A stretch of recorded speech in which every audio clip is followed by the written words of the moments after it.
there's dirt on my hands.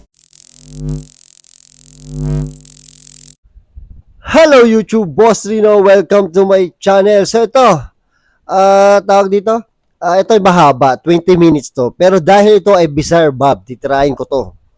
Titirahin kita, akala mo, di kita tatantanan, titirahin kita. Kasi paborito ko tong BIZZAREBUB, sigurado mag-enjoy ako dito. Kahit mahaba to, parang maikli lang para sa akin. Dahil nakakatakot talaga mga video nito.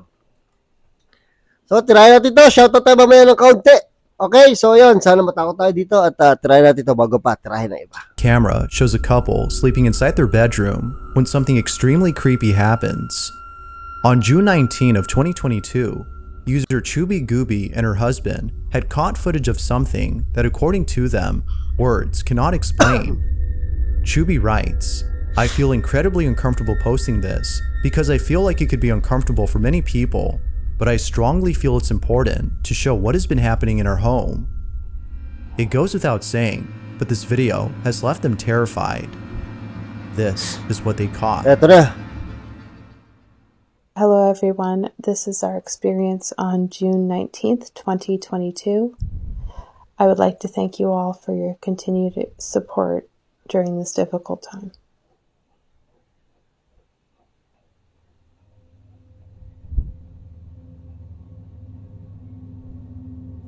Ang hirap niya, kinakamera mo yung pagtulog mo. Diyos ko po.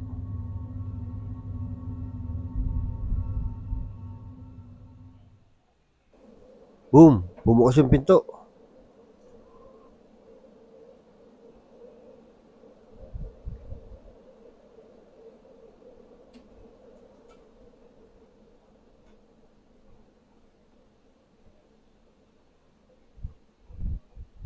Tangina, natutulog ka, bumubukas yung pinto. Uy, talaga, oo.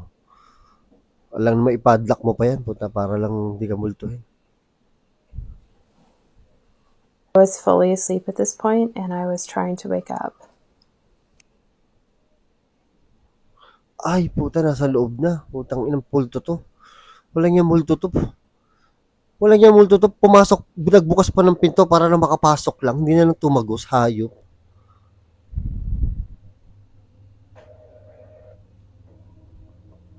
Oh. Alam niyo, mahirap hilahin to kasi carpet yung ano nito eh. Sa Amerika kasi usually carpet eh, di ba? Paano mo hihilahin yan ng dapat malakas na tali ang panghila mo dyan?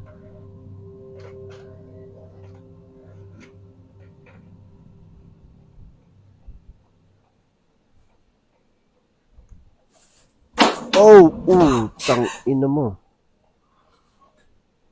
We were both half asleep at this point and I don't really remember what happened exactly. I just heard a sound. It wasn't until we watched the video.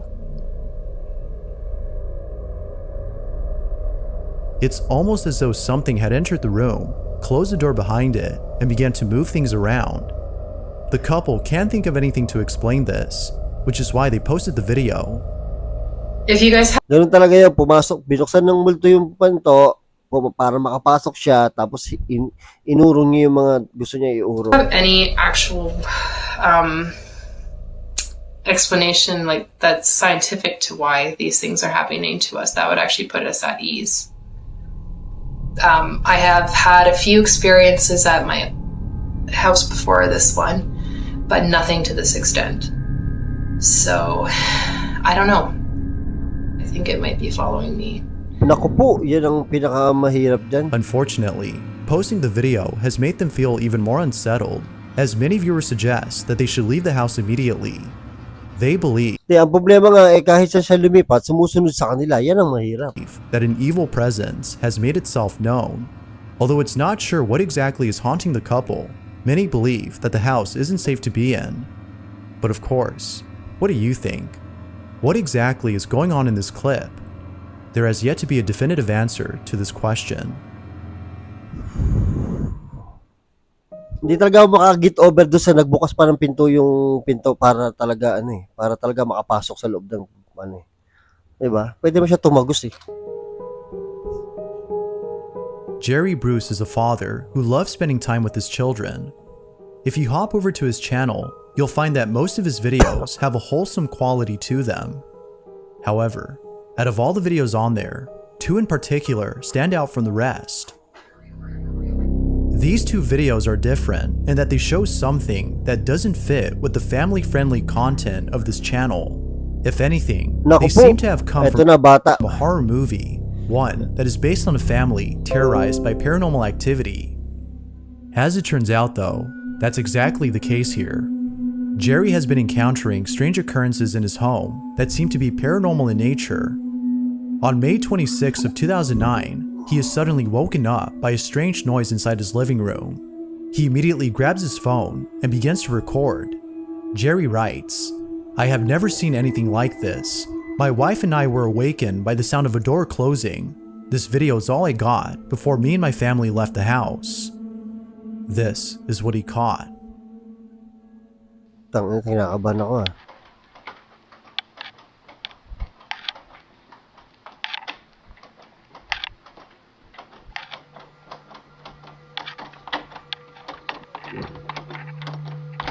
Uy, putang ina, may nagbubukas, gago. Ayun na naman, magbubukas na naman ng pinto yung multo. Ay, putang ina, akala ko.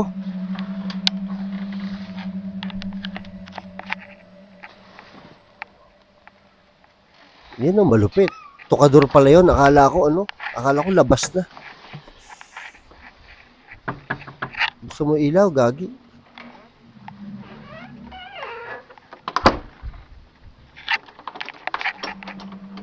Ayun na naman oh. Kakasara lang yan.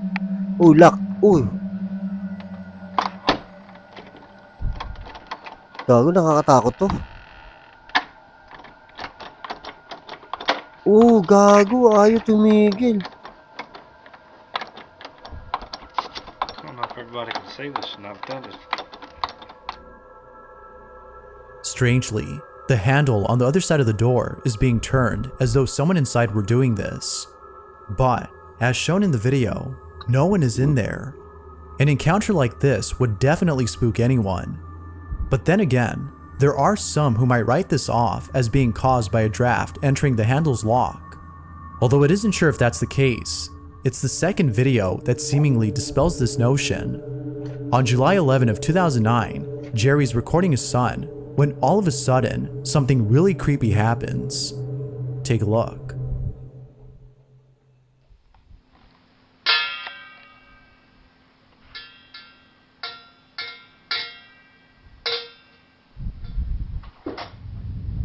Whoa! Tang ina, alam niyo nangyari sa akin? Pagbukas ng pinto, nagtayuan yung balahibo ko, ay yung buhok ko. Siyempre, hindi niyo makikita kalbo ako eh. Pero hindi ako nagjo-joke. Alam niyo, kahit wala akong buhok, may buhok ako, siyempre, konti, maliit lang. Alam niyo, kahit konti, manipis lang yung buhok ko, alam niyo yung feeling na tumayo, na layo yung buhok mo. Diba? Ang hirap i-explain kasi wala akong buhok eh. Pero naramdaman ko sa anit ko na nagtayuan yung maliliit kong buhok. Diba? Tapos narinig ko pa yung sigaw ng tatay. Hindi niya gagawin to eh kasi matatakot yung mga anak niya. Malamang yung mga anak niya napapanood tong mga video sa YouTube eh, di ba? Hindi to joke lang. Whoa! Oh. Nabutan ako. Tangina, ipapako ko yung pinto na yun. The same closet from the first video can be seen opening on its own. Then, seconds later, a toy flips over by itself. It almost seems like whatever had been inside had tripped over this toy in its attempt to get to the child. It is immediately then that he grabs his son and rushes out of the living room at once. Understandably, Jerry was totally spooked. Viewers believe that he might be dealing with something paranormal. But, as with most videos, it's hard to be sure if that's so. Could it be that a supernatural presence resides in Jerry's closet? Or is something else going on here? You be the judge. Ang tawag dito, tapos nakita niyo yung pinto kanina, may salamin sa gitna, di ba weird? An anonymous individual named S had broken into a house that is said to be haunted. The residents of the place no longer live on the property, as apparently they had gone missing. The husband and wife who lived here mysteriously disappeared. No one knows what happened to the couple, but it's rumored that something terrible occurred. It was after their disappearance, however, that a family member shared surveillance footage from inside the couple's house. This footage was taken from the couple's security cameras, and it shows things that occurred before they went missing. Overall though, the footage is pretty creepy. Take a look at these clips and see what you think.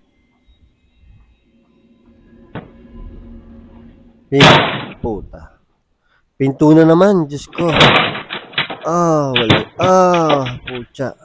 Ano ba nakakatakot yung pinto? Nagpinto pa kayo kung kitang-kita nyo naman yung ano, yung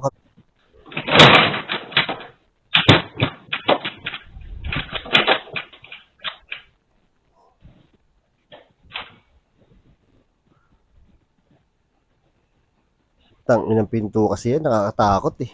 Boom! Tangin ang lakas na hindi pwedeng tali yun. Di ba? Saka hindi nila gagawin yan. Kasi kung gagawin nila, mababasag yan kung sila yung gagawa niyan. Eh maganda pa yung bahay, mukhang tinitiran pa eh. Ngayon, totoo to, na may nagbumulto dito. Oh, binuksan pa talaga. Pucha. Uy, mapabasag yan. Puta. Boom. Putang ina, nakakatakot yung bahay na to, bore. O, saan yung gagalo yung hila, pader tong kabila, tapos pa ganun yung meron talaga dito. Malamang Japanese na naman to eh.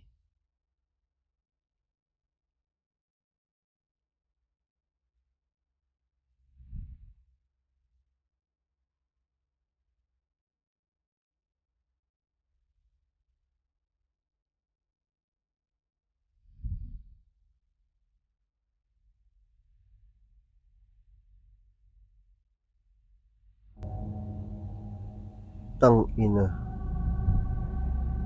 Although pretty creepy, it wasn't scary enough to deter someone from breaking inside. An anonymous individual named S had seen the footage and decided to check out the property for himself. Little did he know, this was a bad idea.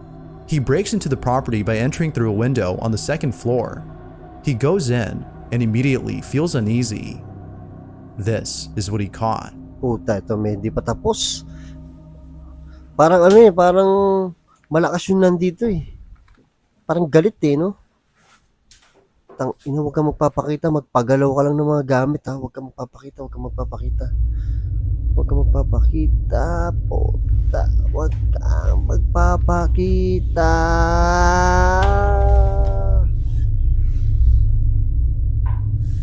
Nakakatakot yung bahay, puro kahoy.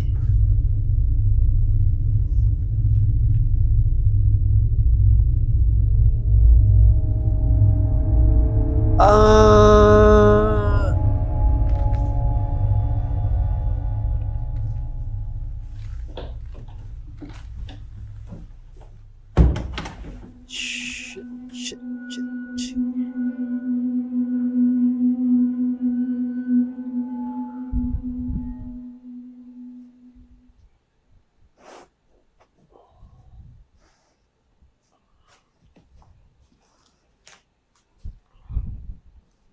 Tangin ng mga Japanese. Nakakatakot yung mga revolto ng Japanese eh, no?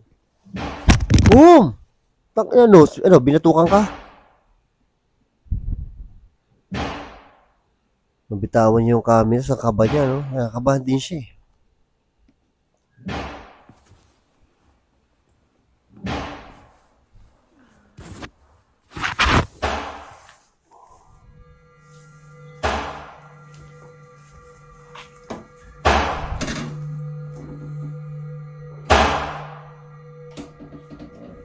Putang ina, may kumakatok. Patay ka. Puta mo na, bilisan mo.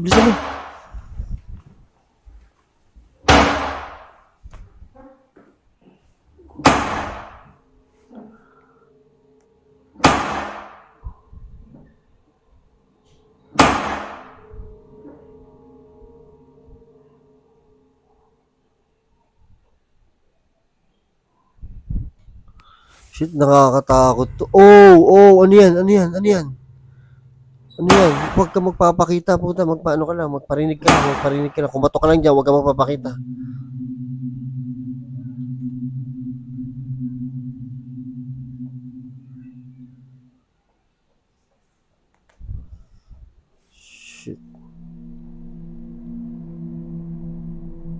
It was only after the mysterious knocking had stopped that the intruder looked to the side and saw what Naku, appeared to be a may shadowy anino. figure Diyos ko. peeping from down the hall.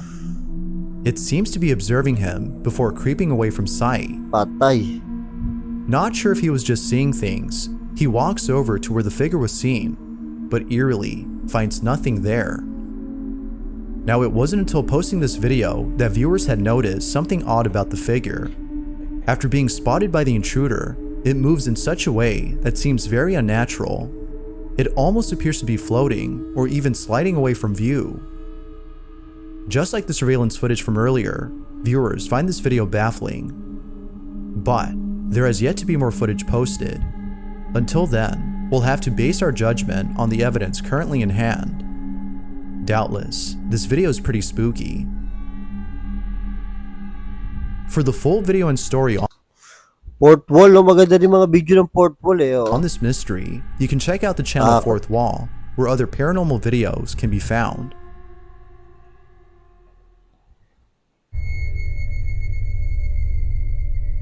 The Bang klase following yun? video comes from William Sloan, who in 2013 caught footage of something pretty creepy.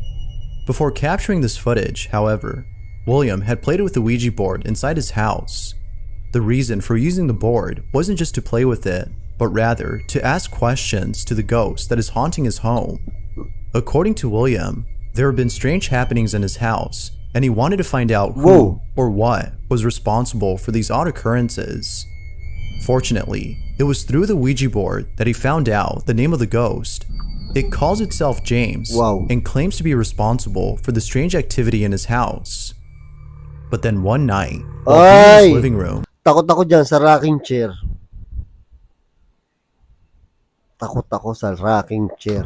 William encounters something pretty spooky. William sees his chair rocking back and forth and thinks that it might be James who's sitting on it. Just rock it a little bit. Just a little bit. I know you can do it.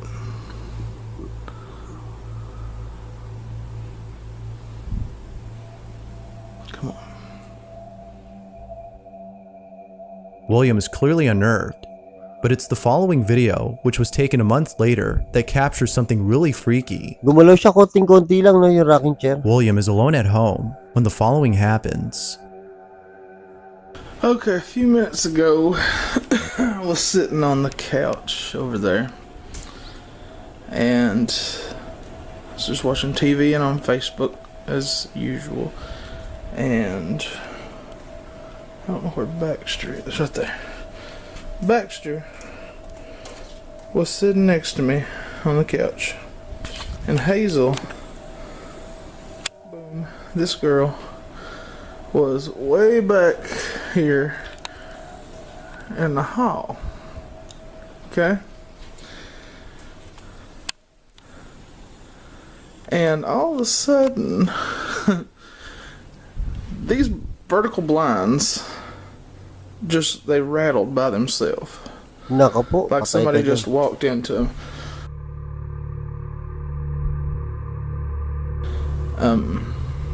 They're shaking a little bit now, but it's because of the heating vent.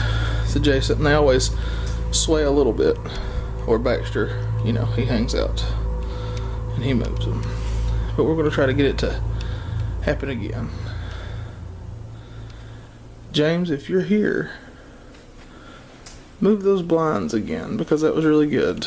Nako And po. I didn't get it on tape when it happened the first time. Nako po. Huwag mong pagbibigyan, James. Huwag mong pagbibigyan, James. Kinabahan ako eh. Ba't sa rewind pa lang, sa fast forward pa lang, kinabahan na ako eh. I don't know. I think that was the event. It wasn't like what it did before.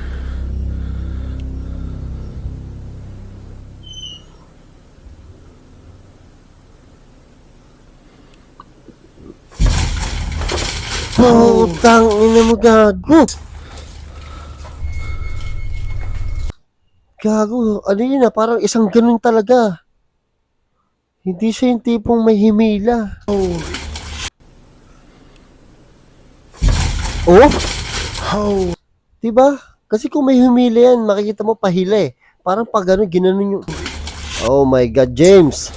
LeBron James to. Malakas eh.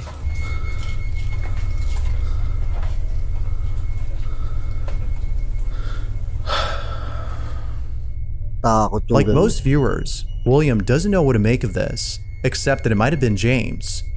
It is still unknown as to what exactly caused this. Is it the case that James, the supposed ghost, is haunting William's house? Or might there be another explanation for this?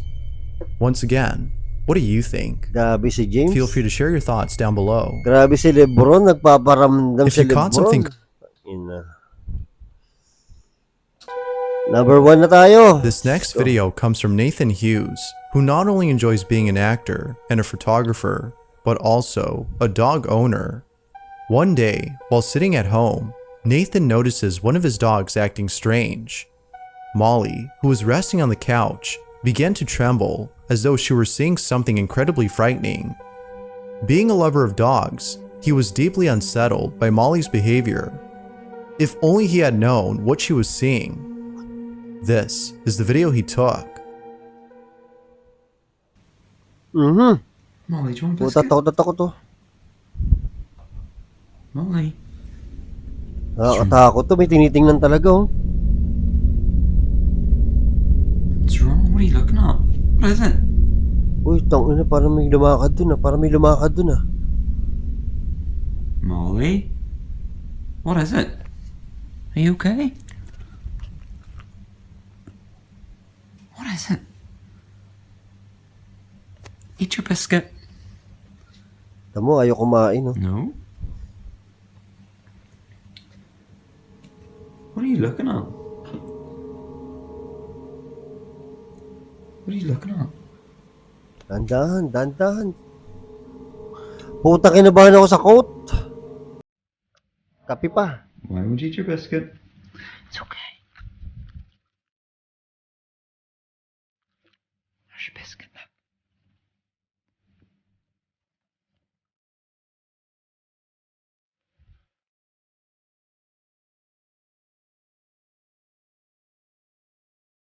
She appears to be seeing something that Nathan can't. Unlike most dogs, who either growl or bark at something that doesn't appear to be there, Molly trembles in fear. As one viewer had commented, just imagine what that spirit looks like for her to be trembling like that. Oh, takot na takot eh. Although we can't be certain if it's something paranormal, there's no denying that Molly's reaction is very unsettling. Now, it could be the case that she's having a seizure, but according to a viewer, if that were so, then she wouldn't be responding to Nathan's voice. In the video, we can see her looking back and forth when being spoken to, suggesting that she's able to respond, which is often impossible for an animal having a seizure to do. So then, what exactly is causing her to react this way? As with most videos, this one remains a mystery. Takot to. Natakot ako sa bahay nung Japanese. Tsaka yung mga unang video, nakalimutan ko na yung mga unang video sa haba eh. Ito, natakot din ako dito. Ay hindi, nabisit ako dito kasi binuksan yung pinto. Nung multo, pwede naman tumagos na lang sila, di ba? So, shoutout tayo. Ay, nga pala, shoutout kay Kim Katindig. Nagtatrabaho siya sa Pares ni Piso. Sobrang sarap. Kanina nagbike kami sa UP Los Baños at doon kami kumain sa Pares ni Piso at sobrang sarap. At may konti akong dagdag na karne. Sarap. Seryoso, sarap pa. Oo. Tsaka sobrang babait yung mga trabahador doon. Shoutout sa inyo. Yun. At shoutout nga sa iyo, Kim Katindig. Diba? So yun, shoutout pa sa iba. Ay, papalisang takot. Diyos ko, takot na ako. Ito na. Shoutout kay Janelle Poro. Taga saan ba to? Bantayan Island. Sa ganda dyan. At shoutout kay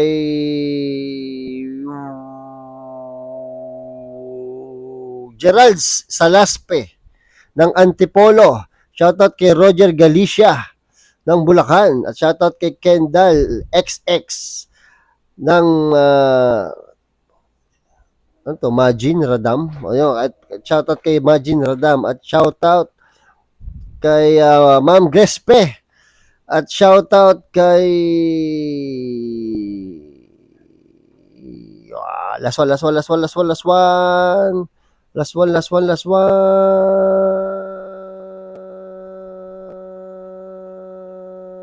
Joseph Adarlo. Sorry, medyo magulong yung shoutout ko. Hindi ako ready. Dito ko na screenshot yung mga shoutout. Ililipat ko na lang. So, maraming salamat sa panonood at hanggang sa muli. I came from the mud. There's dirt on my hands.